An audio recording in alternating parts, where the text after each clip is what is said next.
Gazette du Togo, une vision sur l'actualité togolaise et sur le monde.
Bougie ou 6 agneaux gris de Christiane Abra-Bauduit, livre sorti aux éditions Azur à Lomé.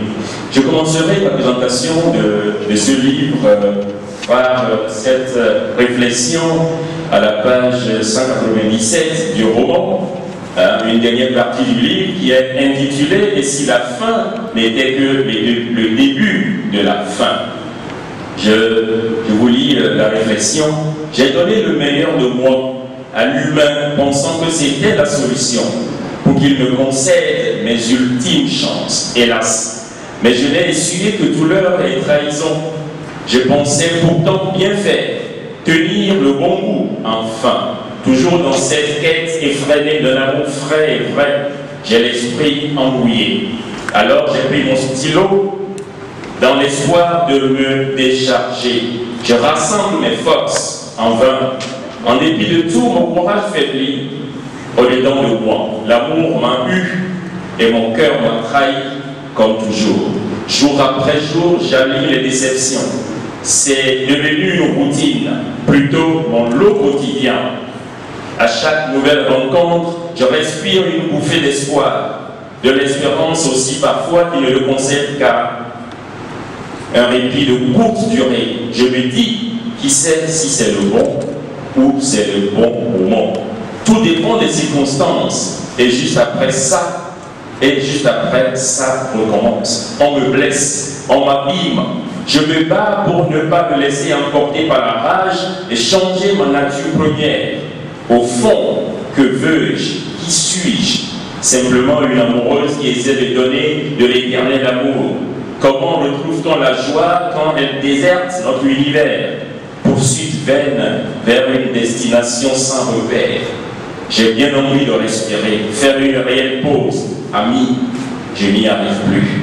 Les mots m'étouffent, mais mon stylo une sonde. Comment les gens réussissent-ils à être heureux? Suis-je différent des autres? À quel moment me suis-je trompé d'orientation et de direction? Fin de citation. Comme vous le constatez, cette réflexion qui met fin au deuxième roman de Christiane Abra-Bauduit donne une idée du livre qui nous rassemble aujourd'hui. C'est un roman qui pose la véritable question du bonheur de l'être humain dans la vie, dans une relation à deux. Qu'est-ce qui rend heureux l'être humain en matière de couple? Peut-on être heureux tout seul ou forcément en étant en couple? Qu'est-ce qu'un couple aujourd'hui au XXIe siècle?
remercier. Je dois remercier le public. Merci beaucoup d'avoir fait massivement le déplacement. C'est très gentil de votre part. Merci aussi à l'éditeur, M. Aguilé, à mon mentor, M. Laka, pour ces mots à mon enfant. Le roman 40 bougies pour 6 agneaux gris, comme vous l'avez déjà eu en compte, est un roman tableau, c'est-à-dire un roman dans lequel est intégré quelques fresques qui sont annexées au chapitre. Donc l'idée de faire intervenir ces tableaux-là, c'est essayer de faire une valorisation de l'art abstrait. Parce que habituellement, le profane considère l'art abstrait comme étant juste des gribouillages. Et on se demande qu'est-ce qu'il a dessiné ou bien qu'est-ce qu'elle a dessiné, on comprend absolument rien. Donc je me suis dit que c'était l'occasion en fait de mettre ces toiles-là et de les annexer à ces chapitres. Vous verrez dans le roman que chaque chapitre est annexé au tableau et ces tableaux-là racontent indirectement l'histoire de ces chapitres. Et il suffira de lire avec les yeux et le cœur pour vraiment s'y perdre. Donc, concernant le roman Les 40 bougies pour 6 agneaux gris, ce roman fait référence à ces femmes-là qui ont consacré toutes leurs études et qui par la suite peinent à trouver une stabilité au foyer. Et comment appréhendons-nous les études? Est-ce que l'unique finalité des études, c'est d'avoir un diplôme ou bien d'avoir un emploi? Bon, c'est bien beau d'encourager les femmes et les jeunes filles à s'instruire, mais allons-nous réellement à l'école pour les nôtres? La question demeure. On a de cesse à critiquer le système sur la nécessité des théorèmes mathématiques ou les théorèmes étudiés en philosophie. Et on ne voit pas directement l'utilité. Mais ce sont des matières qui éveillent en nous des aptitudes cachées, comme le sens de la réflexion, du discernement, la gestion de nos émotions, la qualité de nos prises de décision. Où est-ce que je dois en venir? Notre héroïne Eva a fait de longues études, oui.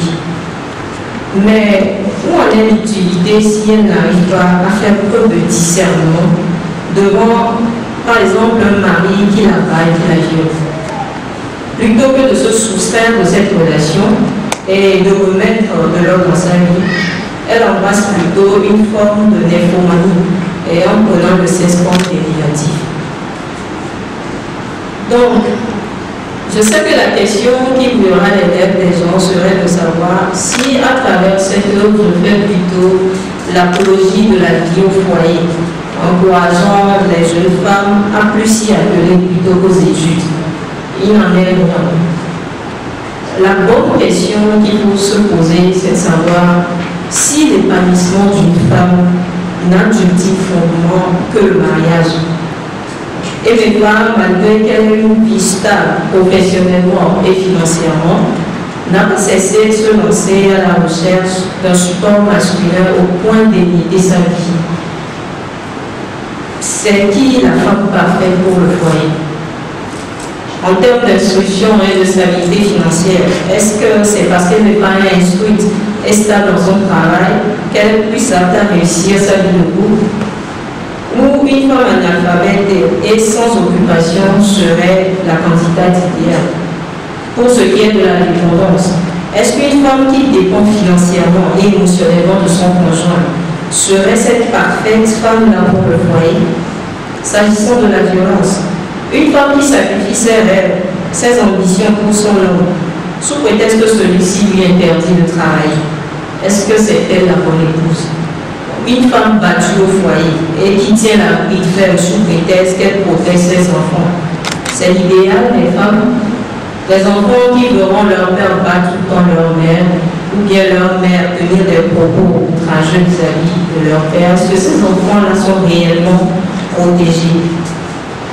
La femme qui tolère l'infidélité de son mari, celle qui se révolte face à l'infidélité, celle qui rend sur vous l'infidélité de son mari en prenant le cession dérivatif, sont-elles plus à même de réussir une vie de couple?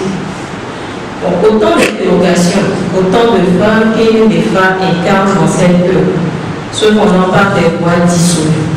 Donc l'objectif étant de prôner le faux pour avoir le vrai. La peau de notre héroïne jusqu'à la fin du roman n'a pas eu gain de cause. Elle n'a pas su faire le bon choix pour son parcours. Et ces choix d'éléphants constituent les faiblesses et les vices cachés de la plupart des femmes. Plus particulièrement ces femmes qu'on appelle les femmes battantes. Oui, au dehors, elles sont des femmes battantes.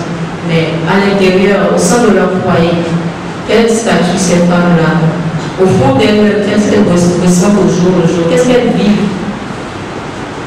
Et je dirais, quand je parle de faiblesse cachée et de vices cachés, j'en fais aussi partie puisque je suis aussi juive. La cause en est qu'on nous a mis depuis l'enfance dans cette logique selon laquelle le mariage serait le plus grand accomplissement de la femme. Et les femmes, quand bien même certaines de ces femmes-là réussissent, elles se sentent en elles-mêmes comme s'il y avait un vide. Alors que nécessairement, le bonheur se crée au fond de nous-mêmes. Et souvent, quand l'âme sœur n'est pas rencontrée dans la vie d'une femme, ou bien par la suite, dès qu'elle rencontre quelqu'un et ça ne marche pas, ça devient complètement détruit des illusions. C'est-à-dire que cette personne-là se sent perdue. Est-ce que c'est nécessaire? Si réellement on est instruit, si réellement on va à l'école, et on fait des études, de réelles études, pas des études pour avoir de bonnes notes, de grands diplômes, des postes, mais essayer de s'instruire réellement et de déveiller en nous nos capacités. Le bonsoir prône des valeurs comme le respect, le sens du pardon, la charité et l'empathie. Entre autres, il y a des thèmes secondaires qui ont été abordés. Et ayant trait au chômage, en l'entrepreneuriat des jeunes, aux préjugés socioculturels concernant le mariage, surtout ayant trait à l'âge ou au niveau de vie, des thèmes qui sont liés à la violence conjugale, au viol, au sida, au cancer et à l'homosexualité. Je vais conclure en m'adressant aux femmes. C'est plus magique de créer son propre bonheur, de s'épanouir soi-même avant tout projet d'engagement. Être ensemble en amitié ou en amour, c'est deux bonheurs et deux fardeaux de différentes saveurs qui se combinent et s'entremêlent pour jaillir dans le corps.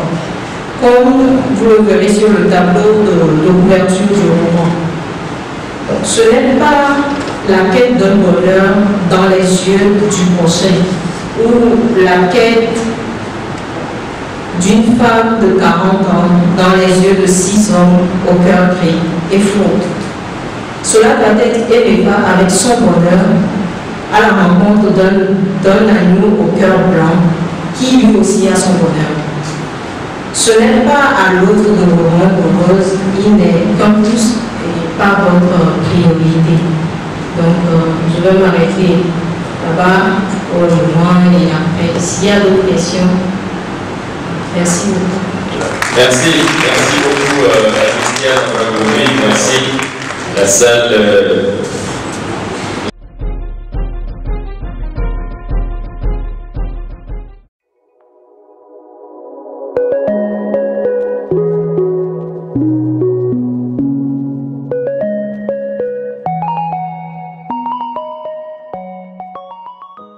Prendra bien soin de leur enfant parce que peut-être le monsieur est petit, le monsieur est aisé, ou bien peut-être le monsieur a plus d'expérience et il saura canaliser les caprices de la jeune fille.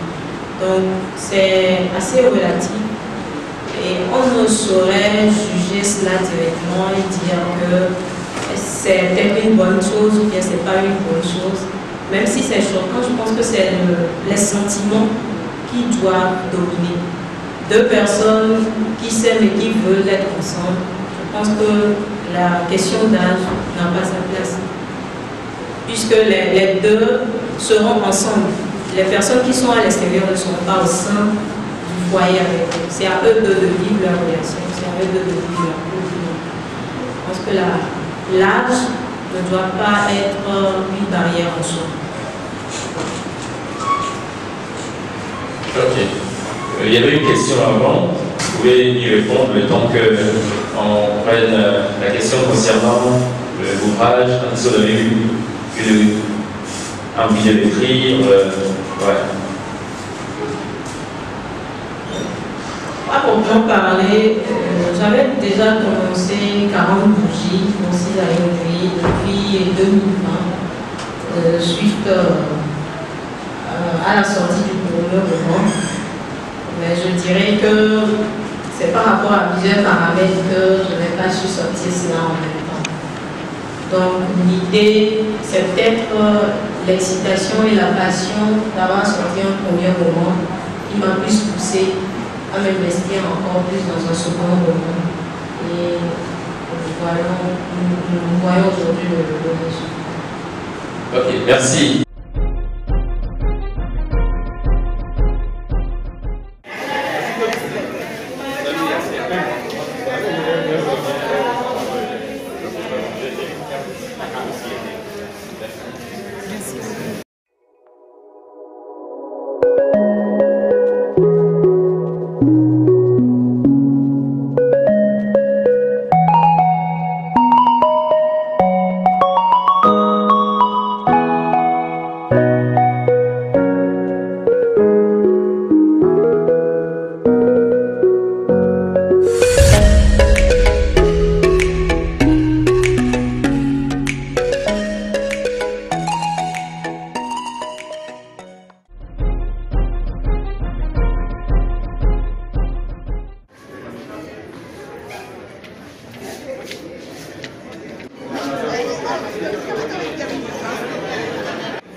Vous avez publié le roman 40 bougies pour 6 années dédicacé cet après-midi.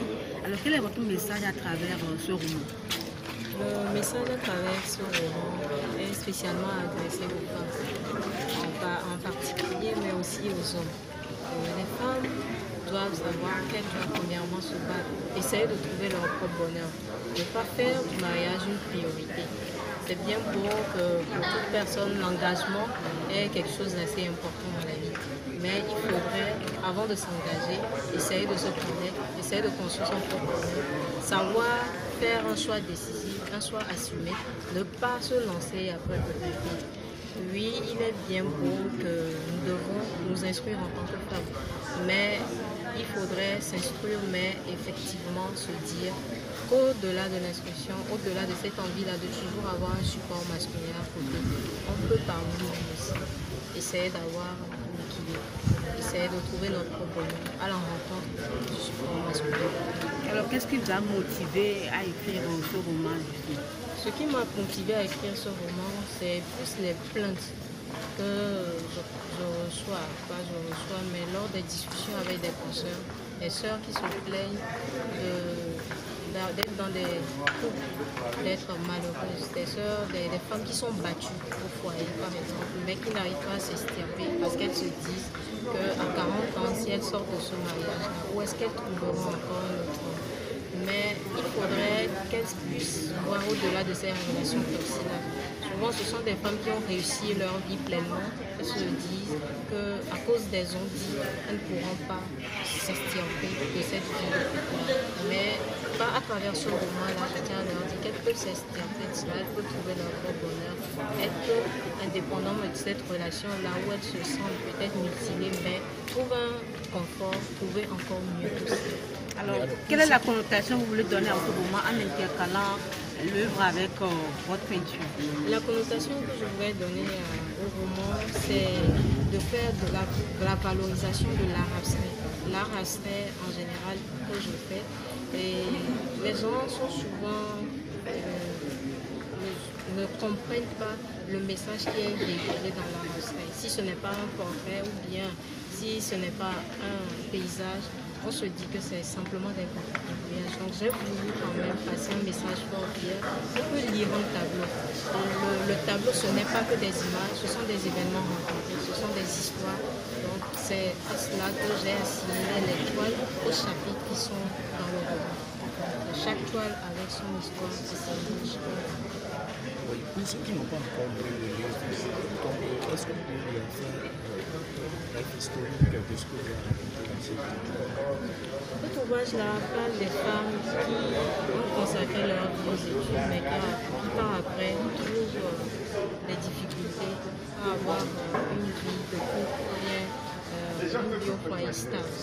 Et je voudrais encourager les gens à aller lire ce livre-là parce qu'il y a beaucoup de choses qui ici se sont dites. C'est l'histoire de mes femmes. C'est l'histoire de mes femmes, une femme de 40 ans qui a eu à traverser plusieurs étapes de sa vie à la rencontre de 6 hommes qui sont passés.